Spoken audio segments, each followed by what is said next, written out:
The light turned green. But I turned red. I couldn't go.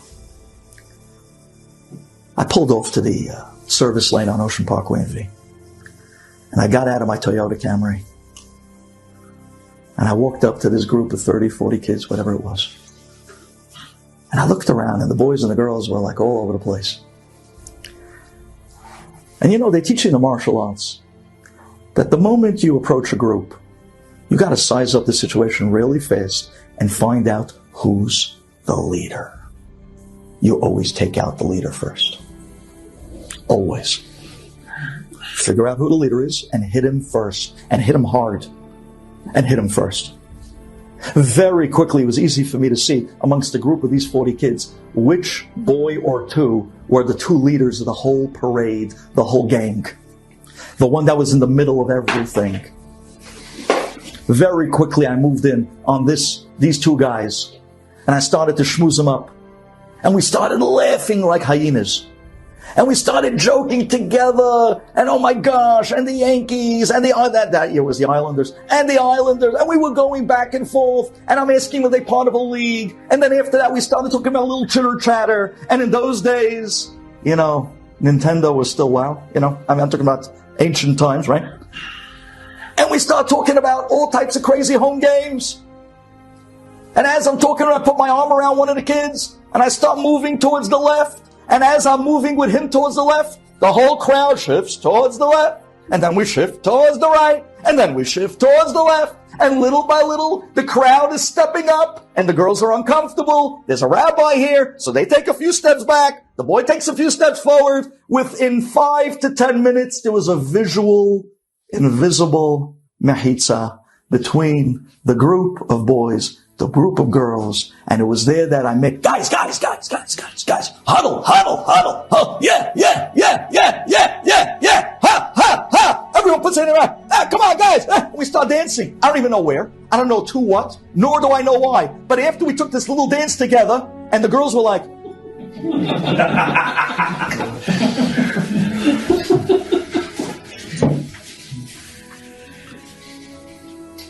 I said, guys, in the huddle, of course, because this was a private conversation on a V in Ocean Parkway. I said, guys, are you hungry? He said, yeah, Rabbi, we're hungry. You guys in the mood for kosher delight? Aliyah Shalom?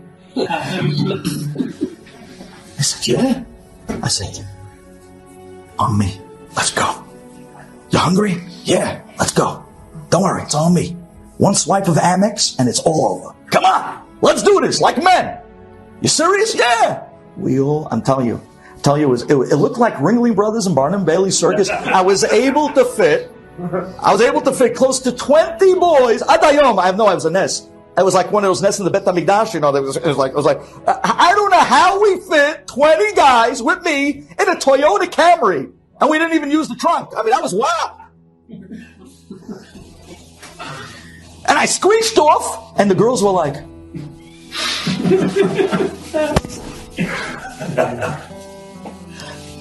made a U-turn, back down to Jay, came into Kosher Delight. I told them, guys, you order to your heart's content. Do you hear me? I want to see you eat like men. Don't worry, they did.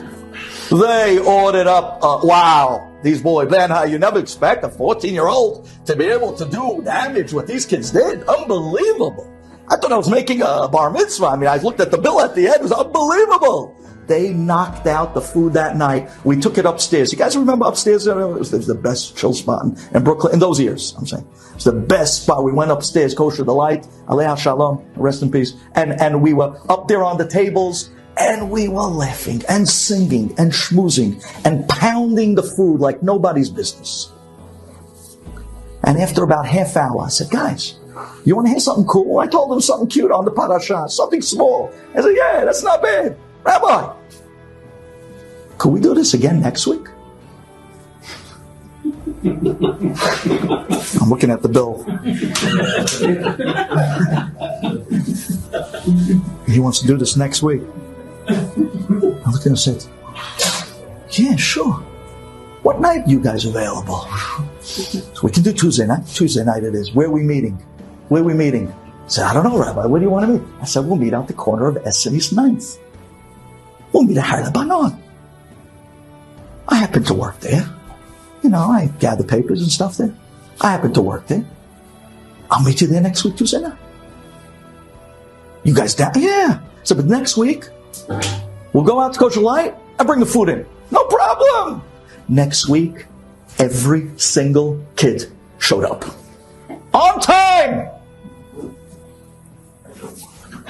They got into my car again, God knows how. We made our way to Kosher Light, ordered up the stuff, came back to Har Lebanon, went back upstairs, pounded it like men, and this time we had a half an hour class on Chumash. And they loved it. They loved it. They loved it. And then we started. And this class started to become a weekly event. And suddenly, the kids that had nowhere to go, no one to look after, with no purpose or direction in life, they started something that they began to find themselves. But would you believe me, if 20 out of those kids, 18 of them went to Israel. 20 out of those kids, 6 of them today are rabbis.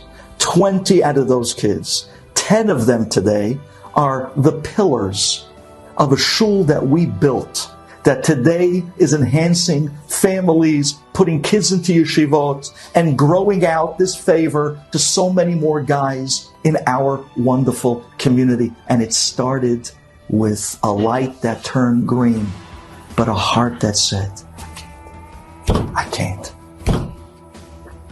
There's only one way today to deal with society. Only one way. And gentlemen, I want to tell you something. If you want the biggest zechut that your lifetime could actually touch and feel no uncomfortableness about what I'm about to say now, because you're my Talmidim, you're not strangers. But I do tell you that this story I just told you now, recently, I came across another 27 kids. 27 kids I have right now. And I'm going out now to do again what I did years ago and watch this tree flourish again. And these guys, I'm going to get them Rebbes. And these guys, I'm going to put them inside and shower them with food and give them a lot of warmth and a lot of love, because most of these guys didn't get the gift of an experience of a yeshiva. A lot of them didn't.